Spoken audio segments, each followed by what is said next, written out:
Alam mo kung ano reality? May mga tao na nagiging successful sa buhay kasi maraming sumusuporta sa kanila. Maraming naniniwala sa kanila. Maraming nag-cheer up sa kanila na go, gawin mo yan, galingan mo palagi, kaya mo yan. May nagbo-boost sa kanila.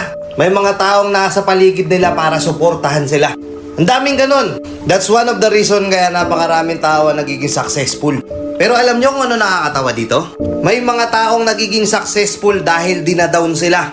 May mga taong nagiging successful kasi walang sumusuporta sa kanila. May mga taong nagiging successful dahil walang naniniwala sa kanila. Na instead na ma-down sila dun sa mga sinasabi ng ibang tao, sa mga negative shit na sinasabi ng mga tao, ginagawa nilang motivation yun para mag-push forward pa. Totoo, di ba? Ikaw na nanonood. Alam ko maraming taong huhusgahan ka. Maraming mga tao na may masasabi sa'yo kahit hindi nila sabihin sa'yo ng direkta. Palihim ka nilang pagkikwentuhan. Palihim ka nilang pagbubulungan. Ayaw nilang umangat ka. Hindi sila naniniwala sa'yo kasi feeling nila yan lang yung kaya mong gawin. But you know what's funny? Yung mga negative shit na yun binabaliktad natin. Yun yung nagdadrive sa atin para mas lalo pa tayong mamotivate sa buhay. Na kailangan patunayan natin na mali sila.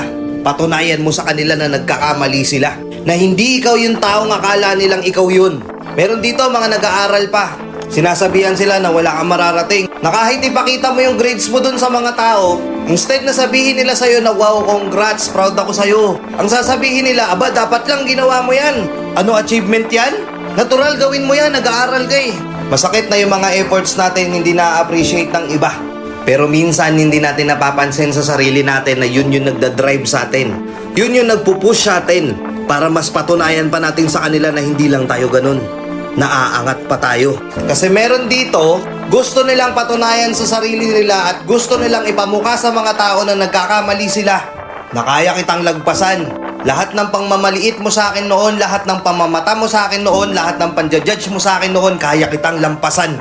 Ilan dito yung mga nakakaranas ng ganun? Walang suporta, ni wala kang marinig na proud ako sa'yo, pero patuloy mo pa rin ginagawa yung best mo para patunayan yung mga taong yon na hindi ka ganun, na mas better kang person, na kaya mo ring mag-grow. Ilan sa inyo yung ganun dito? Ilan sa inyo dito yung gumanda yung buhay nila hindi dahil sa maraming nag-cheer sa kanila, kundi dahil maraming minamata sila, tinatapakan yung pagkatao nila? Alam ko nandyan kayo, mag-comment nga kayo dito sa comment section. Anong punto ko dito sa video na to? Na oo, bilog ang mundo. May mga taong sisirain ka. May mga taong magagalit sa'yo. May mga taong hindi magigets kung ano punto mo. May mga taong ayaw umangat ka. May mga taong gusto nilang sila lang yung nasa taas tapos nasa talampakan ka lang nila. Pero ano, susuko ka dahil doon? Madadown ka dahil sa mga sinasabi nilang yon? Tangina, ipakita mo sa kanila kung sino ka. Pakita mo kung anong kaya mong gawin. Ipakita mo sa kanila na tama ka at mali sila. Sa mundong to, ang realidad, hindi lahat ng tao sa paligid mo susuportahan yung gusto mo. May mga kamag-anak ka na sasabihin sa'yo na hindi na dapat yan yung ginawa mo, hindi na dapat yan yung tinuloy mo. Pero nandun yung puso mo. Andun yung gusto mong gawin. Nakikita mo yung future mo doon na may mangyayari sa'yo doon. Pero hindi nila yung susuportahan. Sasabihin pa nila sa'yo, magganto ka na lang, wag ka magganyan, wala kang mapapala dyan. Wala mangyayari sa'yo dyan. Mga anak na hindi sinuportahan ng mga magulang nila.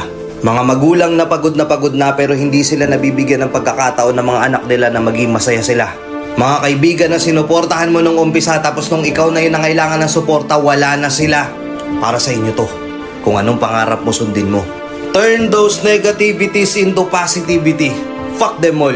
Naniniwala ako dadating din yung araw na nasa taas ka na nila. At hindi ka na nila pwedeng husgahan pa. Nakuha mo? Kung nagets mo, follow mo ako, natuwa ka dito sa video na to. Ayun lang.